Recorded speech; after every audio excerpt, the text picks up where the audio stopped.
नमस्कार, मेरा नाम माधुरी गुप्ता है और बीए सेकेंड ईयर में हम स्विट्ज़रलैंड के संविधान के बारे में अध्ययन कर रहे हैं।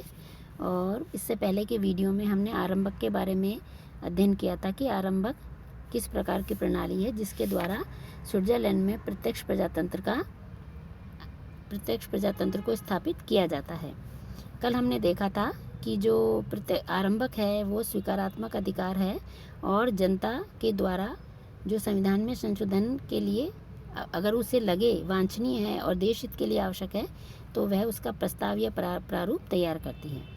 अब ध्यान देने योग्य बात यह है कि प्रारंभक द्वारा नागरिकों को सिर्फ संविधान में संशोधन करने की मांग का अधिकार है। साधारण विषयों में कानून बनाए जाने की मांग करने का उन्हें कोई भी अधिकार नहीं है। और यहाँ ये स्मरणीय है कि संशोधन के लिए आवेदन पत्र पर कम से कम 50,000 नागरिक मतदाताओं के हस्ताक्षर होने चाहिए। यानी 50,000 नागरिक मतदाता इस बात की मांग करें कि अमुक विषय पर कानून का निर्माण होना चाहिए तथा जिसका संग्रह 6 माह के अंतरकाल में किया गया हो। अब आरंभक हैं वो 2 उद्देश्यों से किया जाता है, या तो आंशिक संशोधन के लिए पार्शियल रिवीजन या पूर्ण संशोधन के लिए टोटल रिवीजन।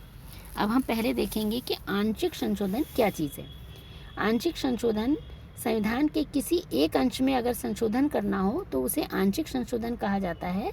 और जनता प्रारंभ में 2 प्रकार से इसको कर सकती है कि संविधान संशोधन प्रस्ताव का पूरा प्रारूप तैयार करके या संशोधन की मोटी रूपरेखा तैयार करके।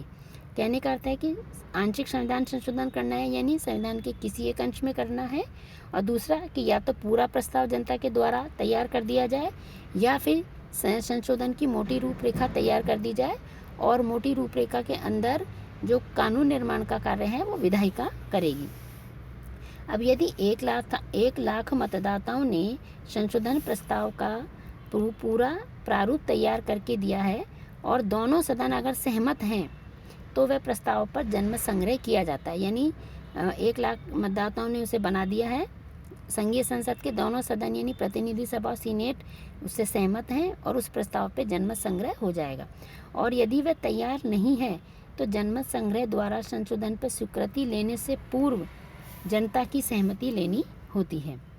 और यदि संशोधन के प्रस्ताव की मोटी रूपरेखा तैयार की गई है और संघीय संसद के जो सदन हैं वो दोनों से सहमत नहीं है तो जनमत संग्रह द्वारा उस पर जनता की सहमति ली जाती है और जनता द्वारा समर्थन मिलने पर संघीय संसद उसका प्रारूप बनाने का कार्य करती है और फिर उस पर जनमत संग्रह होता है।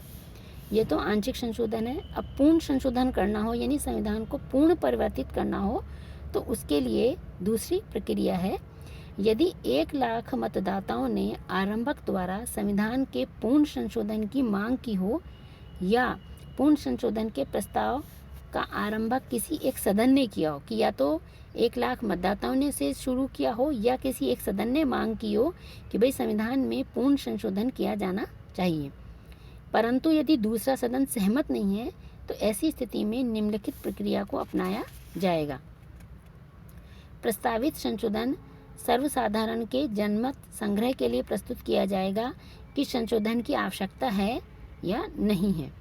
दूसरा है सर्वसाधारण द्वारा स्वीकृत होने पर संघीय विधानमंडल का पुनर्निर्वाचन होगा और यहाँ कैंटनों के बहुमत की स्वीकृति की आवश्यकता नहीं होगी।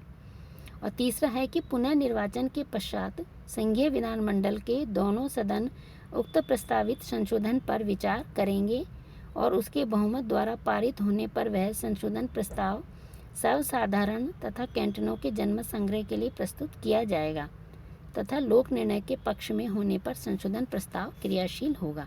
तो यानी पूर्ण संशोधन के लिए 3 प्रकार की प्रक्रियाएं अपनाई जाएंगी।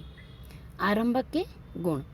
अब आरंभक के गुण यानी आरंभक के कुछ फ़ायदे हैं या उसके गुण हैं कि जिसके द्वारा जनता के द्वारा संविधान संशोधन के संबंध में अपने विचार रखे जाते हैं, उसका प्रस्ताव तैयार किया जाता है। पहला है जैसे आरंभक द्वारा जनता विधायिका को उन आवश्यक विधियों को पारित करने के लिए विवश करती है जिनकी वह उपेक्षा कर रही होती है। यानी वह विधायिका को अगर कोई ऐसा कानून है जो देश हित के लिए, जनता के लिए लाभकारी है, लेकिन वे बना नहीं रही है, तो ऐसी स्थिति में आरंभक द्वारा जनता उनको जागरूक करती है। दूसरा है कि आरंभक द्वारा कभी कभी जनता के द्वारा बहुत अच्छी उच्च कोटि की योजनाएं भी प्रस्तुत की जाती हैं, क्योंकि जो समस्याएं होती हैं वो जनता उनसे परिचित होती है, उनसे जूझ रही होती हैं, इसीलिए वो उस पर उत्कृष्ट योजनाएं बनाती हैं। आरंभक द्वारा विधायिका अपने कर्तव्यों के प्रति सदैव सजग रहती है, क्योंकि उन्हें पता है कि अगर वो किसी विषय पर कानून नहीं बनाएंगी, अगर उसकी उपेक्षा कर रही हैं, तो जनता के द्वारा आरंभक के द्वारा उस विषय पर कानून बनाया जाएगा। तो इसलिए विधायिका पहले स्वयं ही सचेत रहती हैं। आरंभक विधायिका की भूलों का उपचार है। अगर विधायिका कोई भूल करती है, गलती करती है या जानबूझकर किसी विषय पर कानून नहीं बनाती है, तो आरंभक द्वारा जनता उसकी शुरुआत कर देती है या कर सकती है। आरंभक के दोष। अब आरंभक के गुण हैं, तो हमें ऐसे लगता है कि ये बहुत अच्छी प्रणाली है और इसके द्वारा विधायिका को नियंत्रित करते हैं, जनता के द्वारा अच्छी योजनाएं भी बनाई जाती है और विधायिका जनता की उपेक्षा भी नहीं कर सकती है। लेकिन फिर भी इसमें कुछ दोष हैं, जैसे कि जनता में विधेयक का प्रारूप तैयार करने की योग्यता नहीं होती है। अतः आरंभक के द्वारा जो संशोधन या विधियाँ निर्मित होंगी वे जटिल एवं दोषपूर्ण होंगी। ये इसलिए कहा गया है क्योंकि जनता इतनी कुशल नहीं होती है, उसमें कोई कुशल विशेषज्ञ नहीं होते हैं विषय के, उन्हें राजनीति का कोई अनुभव नहीं होता है और उस कानून का भूत में, भविष्य में या वर्तमान में उसका क्या वो रहेगा, ये सब आकलन वो नहीं कर पाती है। तो जो कानून बनेगा वो जटिल होगा, दोषपूर्ण होगा। दूसरा है कि आरंभक की प्रथा से पेशेवर राजनीतिज्ञों का महत्व बढ़ जाता है, कि जो पेशेवर राजनीतिज्ञ हैं, जनता उनसे सलाह लेती है, उनसे बात करती है और उन्हें जनता को भड़काने व गलत रास्ता बतलाने का अवसर मिल जाता है, कि जनता को स्वयं ज्ञान नहीं होता और पेशेवर राजनीतिज्ञ उन्हें जैसे कहेंगे वो हो सकता है वैसा करने के लिए तैयार हो जाए। और तीसरा है कि आरंभक की विधि अत्यंत विलंबकारी है और खर्चीली है, क्योंकि आरंभ किसी भी कानून को शुरू करने में पहले जनता के द्वारा मसौदा तैयार किया जाएगा, फिर दोनों सदनों के द्वारा पारित होगा, फिर जनमत संग्रह के लिए रखा जाएगा। तो इसमें समय बहुत लगेगा और बहुत इसमें धन भी खर्च होगा। तो ये आरंभक के गुण और दोष हैं। आगे है स्विस कैंटनों में प्रत्यक्ष लोकतंत्र। ये तो हमने संघीय व्यवस्था में देखा था कि वहाँ पर जनमत संग्रह और आरंभक जैसी व्यवस्था है जो संघीय कानूनों के लिए है। और जो स्विस कैंटन है उसमें एक प्रत्यक्ष लोकतंत्र का एक अन्य साधन भी प्रचलित है, जिसे हम लोकसभा या लैंड्सजीमाइंड कहते हैं। और लैंड्सजीमाइंड क्या होता है कि जो स्थानीय सभाओं के द्वारा प्रत्यक्ष लोकतंत्र का प्रयोग कैंटनों में किया जाता है, कि जो कैंटन होते हैं, छोटी वो होती है, जनसंख्या वहाँ कम होती है, तो वहाँ प्रत्यक्ष लोकतंत्र का ये प्रमुख साधन होता है। और ऐसी जनसभाएं जो प्रत्यक्ष रूप से कैंटनों के शासन कार्य में भाग लेती हैं, यानी जनसभाएं होती हैं जो प्रत्यक्ष रूप से कैंटनों के शासन कार्य में भाग लेती हैं।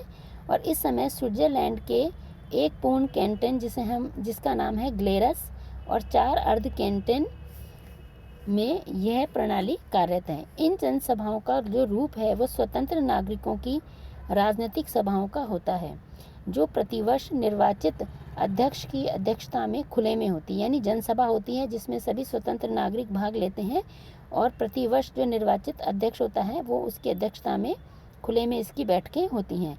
प्रत्येक वयस्क स्त्री पुरुष को जनसभा की बैठक में भाग लेने का, बोलने का, मत देने का अधिकार होता है। पूरे समाज की राजनीतिक सत्ता इस सभा में निहित होती है, यानी जो पूरा समाज है, जो पूरे नागरिक हैं एक कैंटन के, वो इसमें भाग लेते हैं। और यह पूर्ण प्रभुत्व संपन्न होती है, वह स्वयं कानून बनाती है, कानूनों का पुष्टिकरण करती है और वह अनेक उपयोगी प्रस्ताव पारित करती है तथा वित्त एवं अन्य सार्वजनिक कार्यों के विषयों में भी महत्वपूर्ण निर्णय देती है। तो यानी यहाँ पे ये जनता की जो सभा है, लोकसभा है, ये स्वयं अपने लिए कानून का निर्माण करती है, प्रभुत्व संपन्न होती है, स्वयं कानूनों का पुष्टिकरण करती है और चाहे वित्त विषय हो और चाहे सार्वजनिक विषय हो, सब पे वो कानून बनाने का कार्य करती हैं। इन जनसभाओं की शक्तियाँ व उसके अधिकार अलग अलग कैंटनों में अलग अलग होते हैं, फिर भी सामान्यतः वे निम्न कार्य करती हैं। संविधान का पूर्ण व आंशिक संशोधन कर सकती है, कानूनों का निर्माण करती है, वह कर निर्धारण का भी कार्य करती है। ऋण लेना और अनुदानों को स्वीकार करने का कार्य भी इन जनसभाओं द्वारा किया जाता है। कोई नए पदों की स्वीकृति होती है, उसका कार्य भी इनके द्वारा किया जाता है। और कार्यपालिका व न्यायाधीशों का निर्वाचन के संबंध में भी लोकसभा निर्णय देने का कार्य करती है। तो जनसभाओं वाले कैंटीन में प्रत्यक्ष लोकतंत्र को देखते हुए लॉयड ने भी कहा है कि वहाँ का लोकतंत्र वस्तुतः उस प्रकार का लोकतंत्र है जिसे रूसो व अन्य राजनीतिक विचारों ने वास्तविक रूप में लोकतंत्र माना जाता है। यानी यहाँ पे जनता के द्वारा जनता के लिए और जनता का शासन होता है। धन्यवाद। आज का लेक्चर यहीं समाप्त होता है।